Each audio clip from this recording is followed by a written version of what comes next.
Assalamualaikum warahmatullahi wabarakatuh. Perkenalkan, nama saya Laura Despita, NIM 2214020105 dari Prodi Pendidikan Bahasa Arab, Fakultas Tarbiyah dan Keguruan, Universitas Islam Negeri Imam Bonjol, Padang. Nah, pada video kali ini saya akan membahas materi tentang sejarah dan peradaban Islam di Afrika Utara dan di Andalusia.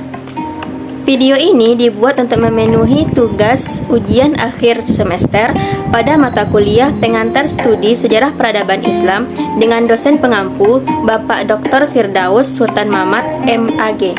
Jadi, poin yang akan saya bahas pada materi ini yaitu tentang sejarah peradaban Islam pada masa dinasti Mamluk. Dinasti Mamluk merupakan salah satu bangsa yang berpengaruh terhadap peradaban Islam. Bahkan, para ahli mengakui pengaruh mereka begitu terasa pada paruh kedua abad ke-13 hingga awal zaman modern. Kata Mamluk merupakan bahasa Arab yang artinya budak yang ditawan. Meskipun mereka berasal dari bangsa budak, namun mereka tercatat sebagai dinasti yang mampu menghentikan laju kekuasaan Mongol ke Suriah dan mampu menghalau kehadiran tentara salib ke Palestina ataupun sepanjang pantai Suriah. Nah, untuk penjelasan selanjutnya, simak video berikut ini.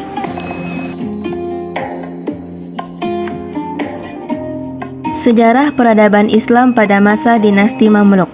Dinasti Mamluk atau Mamalik merupakan sebuah dinasti Islam yang pernah muncul di Mesir, yang saat itu Mesir menjadi salah satu wilayah Islam yang selamat dari prahara dunia yang dahsyat akibat serbuan bangsa Mongol. Dinasti ini dikenal dengan nama Mamluk karena dinasti ini didirikan oleh para bekas budak. Mereka mulanya adalah orang-orang yang ditahan oleh penguasa Ayyubiyah sebagai budak, kemudian dididik dan dijadikan tentara. Dinasti Mamluk terbagi menjadi dua, yaitu dinasti Mamluk Bahri dan dinasti Mamluk Burji. Peran dinasti Mamluk dalam membendung ekspansi bangsa Mongol ke dunia Islam. Sejak Mamluk berkuasa, Mesir menjadi penghubung jalur perdagangan timur dan barat.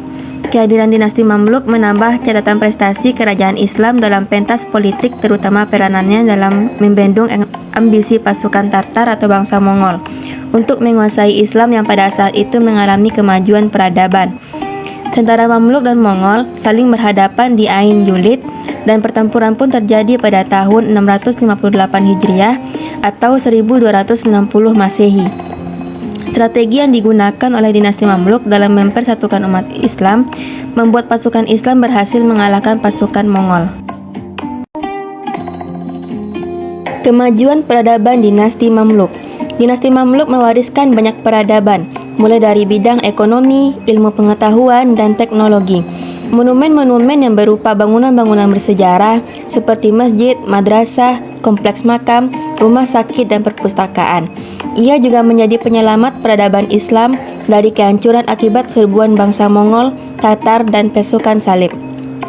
Dalam bidang ekonomi, dinasti Mamluk mampu membuka hubungan dagang dengan Perancis dan Italia melalui perluasan jalur perdagangan yang dirilis oleh dinasti Fatimiyah di Mesir sebelumnya.